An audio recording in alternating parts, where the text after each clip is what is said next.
शुक्ला बाबू अचानक चिल्लाते हुए घर में घुसते हैं और अमर को आवाज लगाते हैं। बाबूजी की आवाज सुनते ही उनकी छोटी बहू निकल आती है और उसके साथ साथ घर के सारे लोग भी।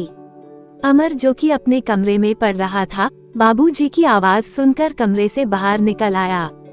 अमर की मां डरते हुए बाबूजी से पूछी क्या हुआ।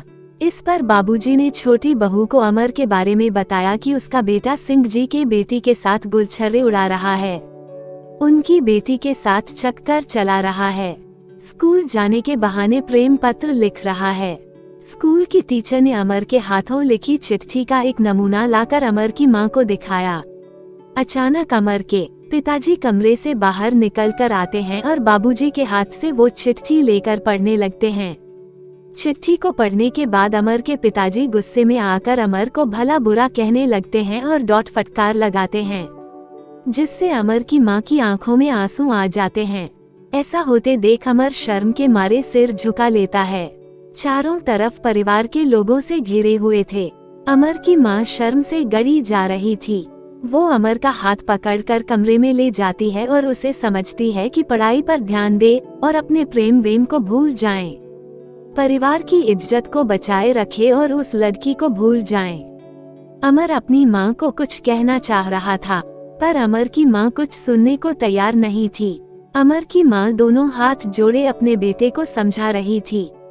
अमर रुआंसा हो जाता है और मां को कहता है कि वो उस लड़की को भूल जाएगा, अपनी पढ़ाई पर पूरा ध्यान देगा।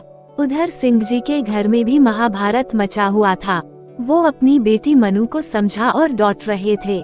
सिंह जी बड़ी सख्ताई से अपनी बेटी मनु को समझा रहे थे कि अगर उसे उस लड़के के साथ देखा गया तो उस दिन उसके स्कूल का आखिरी दिन होगा।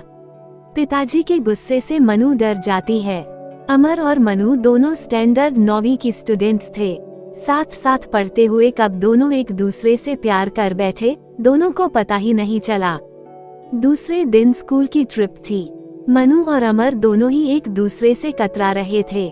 दोनों एक अपराधी की तरह एक दूसरे को देखते फिर नजरें हटा लेते। अमर और मनु अचानक ही सामने पड़ गए तो दोनों ही घबरा गए। दोनों की आंखों में आंसू आ गए। दोनों कुछ नहीं बोल पा रहे थे।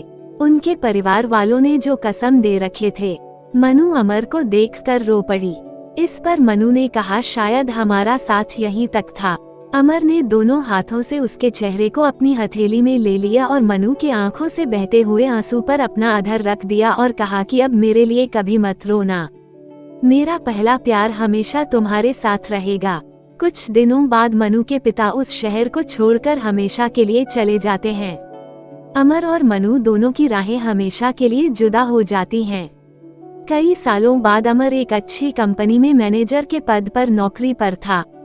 उसके शादी के लिए कई अच्छे अच्छे रिश्ते आ रहे थे, पर अमर कोई दिलचस्पी नहीं दिखा रहा था क्योंकि वो अपना पहला प्यार को खो चुका था।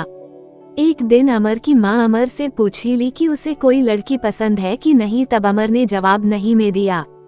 हालत को समझते हुए अंत अमर की मां ने अपने बेटे की शादी फिक्स कर देते हैं और देखते देखते अमर की शादी हो जाती है।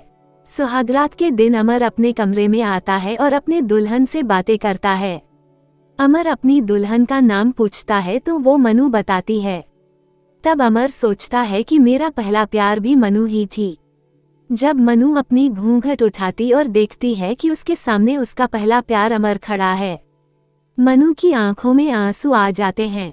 मनु अमर को बताती कि आज भी उसका पहला चुंबन उसके गालों में आज भी है। अमर ने मनु को गले से लगा लेता है। दोनों एक दूसरे में खो जाते हैं। दोस्तों, ये थी आज की कहानी। पसंद आए तो कमेंट्स, लाइक और शेयर जरूर कीजिएगा और चैनल पर नए हो तो सब्सक्राइब जरूर कीजिएगा। तो मिलते हैं एक नई कहानी के साथ। चैनल पर बने रहने के लिए बहुत बहुत धन्यवाद।